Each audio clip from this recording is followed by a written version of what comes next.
The chair recognizes Mr. Issa. Thank you, Mr. Chairman. Mr. Secretary, we'll kind of look backwards and forwards. Next month, you'll mark your 61st birthday, and don't remind me.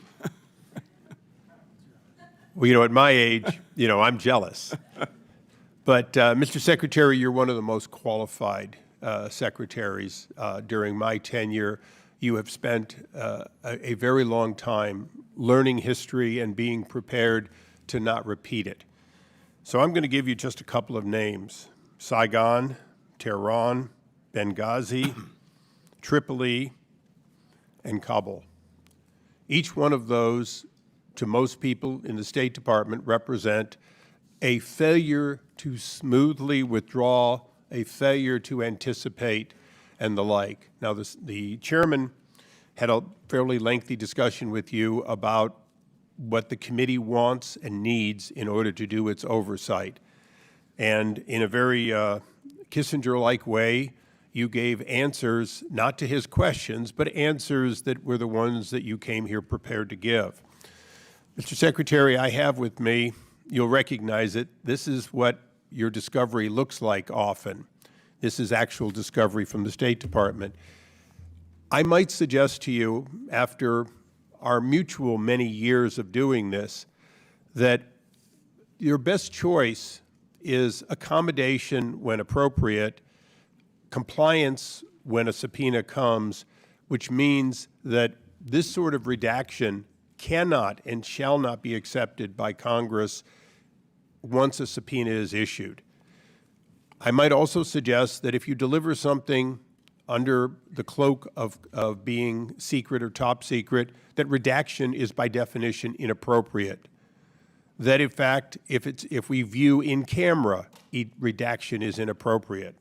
If today you can make the commitment that when the accommodations to this and other committees, but particularly this committee, when the accommodation is that we receive information in some in-camera form, that it be delivered sooner, not later, and redacted only for actual claimed privileges.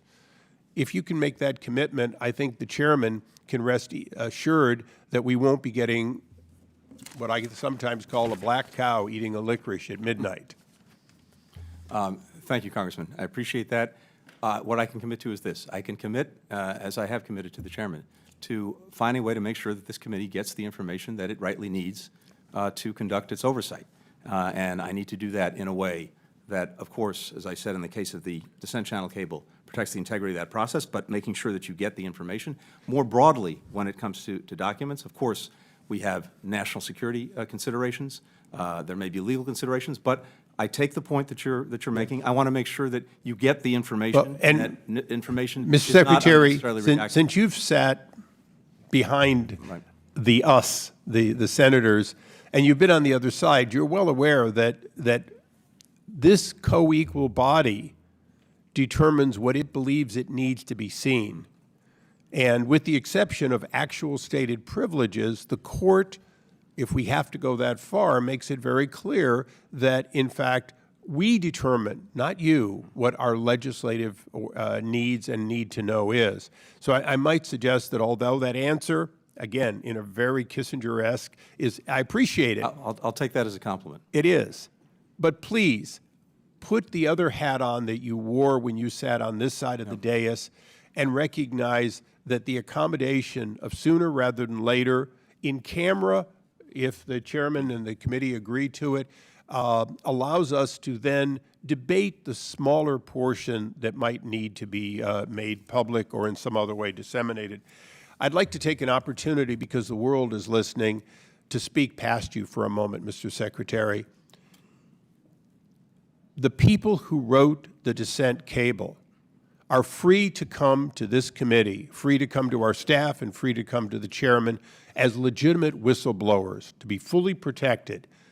And if they come forward and produce their names, then I submit to you that at that point, the statement you made here today is moot. That in fact, any member of the State Department who comes forward as a whistleblower on behalf of dissent of any sort leading up to the failed withdrawal from Kabul would be taken as a waiver of that history that we noted all the way back with the not late and in good health in New York, Henry Kissinger. And with that, Mr. Chairman, I thank you and yield back.